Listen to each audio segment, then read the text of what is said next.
Hello friends, అందరికీ నమస్కారం. Welcome back to our channel. ఏపీలో ఇవాల్టి రోజుటి నుంచి జనవరి నెలాఖరు వరకు విడుదల అయ్యేటువంటి పథకాల లిస్ట్ అయితే వచ్చింది. ఈ వీడియోలో ఒక్కొక్క పథకం గురించి క్లియర్‌గా ఎక్స్‌ప్లెయిన్ చేస్తాను. మొత్తంగా ఎన్ని పథకాలు విడుదల అవ్వబోతున్నాయి, వాటి పేర్లేంటి, ఏ పథకం ఏ తేదీన విడుదల అవుతుంది, వాటికి ఎవరు అర్హులవుతారు, ఎవరు అనర్హులవుతారు, ఏ పథకం ద్వారా ఎవరెవరికి ఎంతెంత లబ్ధి చేకూరుతుంది, ఈ విధంగా వన్ బై వన్ అయితే క్లియర్‌గా చెప్తాను. తప్పకుండా వీడియోనైతే ఎండ్ వరకు చూడండి. ఫస్ట్ టైం ఛానల్ చూసేటువంటి వాళ్ళందరూ కూడా ఛానల్‌ని సబ్స్క్రైబ్ చేసుకునేసి, పక్కనే ఉన్నటువంటి బెల్ ఐకాన్‌ని క్లిక్ చేసి ఆన్‌లో పెట్టుకోండి. ఈ వీడియోకి లైక్ చేసి మీ ఫ్యామిలీ, ఫ్రెండ్స్ అందరికీ కూడా షేర్ చేయడం అయితే మర్చిపోవద్దు.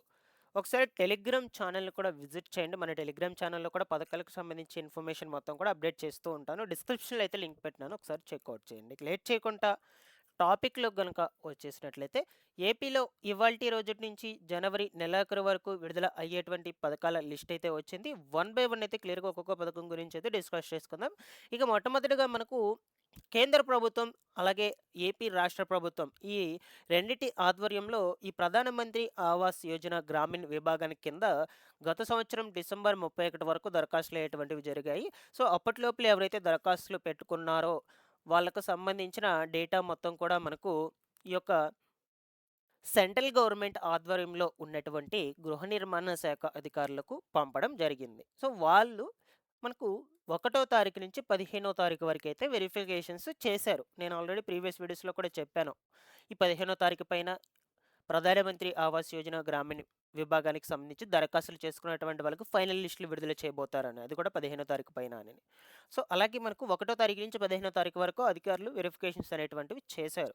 ఆ వెరిఫికేషన్స్ తర్వాత ఎలిజిబుల్ లిస్ట్ అనేటువంటివి ఈ నెల 23వ తారీఖునైతే రిలీజ్ చేయబోతున్నారనమాట. ఆ ఎలిజిబుల్ లిస్ట్‌లో పేర్లు ఉన్నటువంటి వాళ్ళకు మాత్రమే ఇల్లు అనేది శాంక్షన్ కావడం జరుగుతుంది.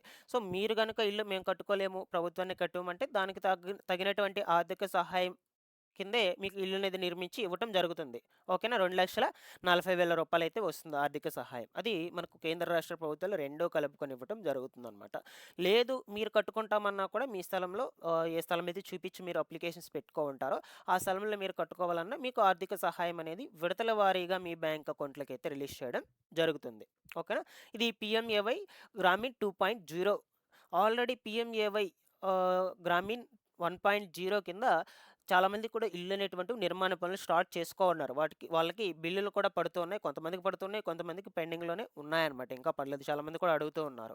బిల్లు అనేటువంటివి పెండింగ్‌లో ఉన్నాయని. అండ్ దీంతో పాటుగా గత ప్రభుత్వంలో నిర్మించుకున్నటువంటి ఇళ్ళకు సంబంధించి కూడా పెండింగ్‌లో ఉన్నాయి. మాకు ఇంకా ఎప్పుడు రిలీజ్ అవుతాయని అడుగుతూ ఉన్నారు. గత ప్రభుత్వం అంటే మనకు ఈ జగన్మోహన్ రెడ్డి గారి ప్రభుత్వంలో ఎవరైతే అప్లికేషన్స్ పెట్టుకొని ఇంటికి సంబంధించి బిల్లుల కోసం ఎదురు చూస్తున్నారో వాళ్ళకి సంబంధించి ఇప్పుడు ఈ కూటమి ప్రభుత్వం రిలీజ్ చేసే అవకాశాలైతే ఉండదు. నేనది కూడా చెప్తూ ఉన్నాను. పెండింగ్‌లో అలాగే ఉండిపోతాయన్నమాట.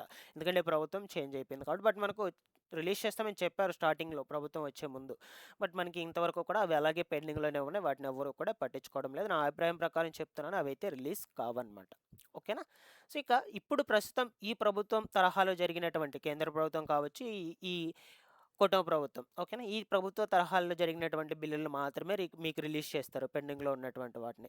ఓకేనా? ఇది బాగా గుర్తుపెట్టుకోండి. ఈ ప్రధానమంత్రి ఆవాస్ యోజన గ్రామీణ్ విభాగం కింద దరఖాస్తులు చేసుకున్నటువంటి వాళ్ళకు ఎలిజిబుల్ లిస్టులు ఈ నెల 23వ తారీఖునైతే రిలీజ్ చేయబోతున్నారు. మీకు అప్పుడు కూడా అప్డేట్ అయితే ఇస్తాను. లిస్టులు అయ్యేటువంటివి ఎలా చెక్ చేసుకోవాలి, ఈ వివరాలన్నిటి గురించి. ఆ లిస్ట్‌లో నేమ్స్ ఉంటే మీకు ఇల్లు శాంక్షన్ అయిందని అర్థం అన్నమాట.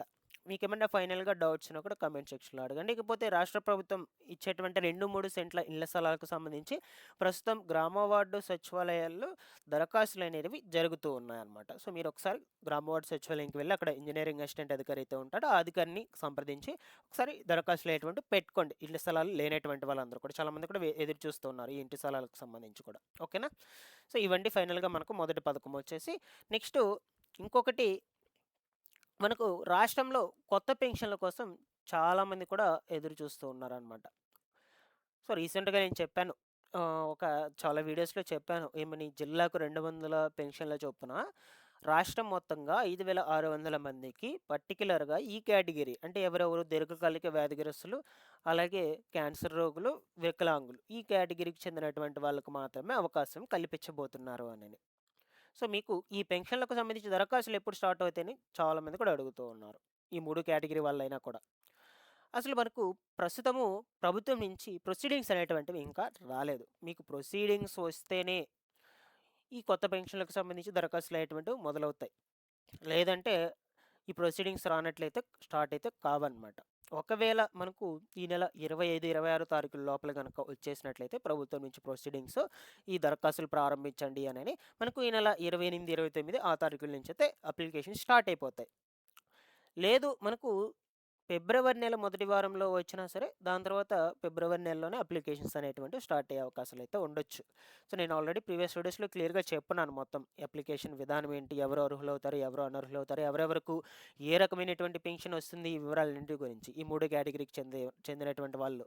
ఓకేనా? అండ్ దీంతో పాటుగా సదరం సర్టిఫికేట్, మెడికల్ సర్టిఫికేట్ కంపల్సరీగా ఉండాలి.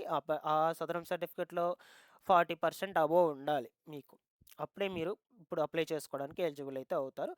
200 మందికి మాత్రమే అవకాశం కల్పిస్తున్నారు కాబట్టి, వీలైనంత త్వరగా అప్లికేషన్స్ పెట్టుకోవడానికి మీరు ట్రై చేయండి.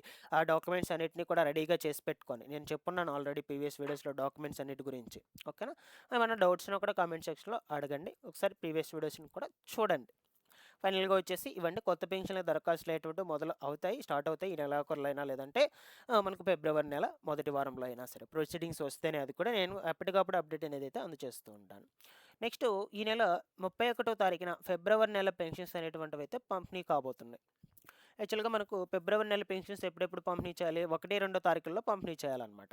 బట్ 1 తారీఖున మనకు ఆదివారం అయితే రాబోతుంది. అందువల్ల ఒకరోజు ముందుగానే అంటే ఈ నెల 31 తారీఖున మీకు ఫిబ్రవరి నెల పెన్షన్స్‌ను పంపిణీ చేసేస్తారు. అప్పుడు మొదలవుతాయి మనకు 2 తారీఖున. 2 రోజులు మాత్రమే పెన్షన్‌లనేటువంటివి ఇవ్వటం జరుగుతుందండి. ఓకేనా? సో, ఇక దీనికి సంబంధించి కూడా పూర్తి వివరాలతో నేను సెపరేట్‌గా వీడియో అయితే ఛానెల్‌లో అప్‌లోడ్ చేస్తున్నాను. ఈ ఫిబ్రవరి నెల పెన్షన్‌లకు సంబంధించిన ఇన్ఫర్మేషన్ మొత్తం కూడా ఎవరెవరికి ఇస్తారు, ఎవరెవరికి ఇవ్వరు, ఎవరెవరికి ఎంతెంత పెన్షన్ వస్తుంది, ఈ డీటెయిల్స్ మొత్తం కావాలనుకుంటే ఆ వీడియోని ఒకసారి చెక్‌ఔట్ చేయండి. ఓకేనా? ఇక నెక్స్ట్ మనకు నెక్స్ట్ మంత్‌లోనే అంటే ఫిబ్రవరి నెలలోనే రైతులకు రూ. 6,000 అయితే బ్యాంకు ఖాతాలోకి విడుదల కాబోతున్నాయి. ముఖ్యంగా మన ఏపీ రైతులు ఎవరైతే ఉన్నారో. ఓకేనా? సో, ఈ అన్నదాత సుఖీభవ మూడవ విడత, పీఎం కిసాన్ పథకం 22వ విడత. మొత్తంగా 6,000 ఈ 2 పథకాలకు సంబంధించి విడుదల అవ్వబోతున్నాయన్నమాట.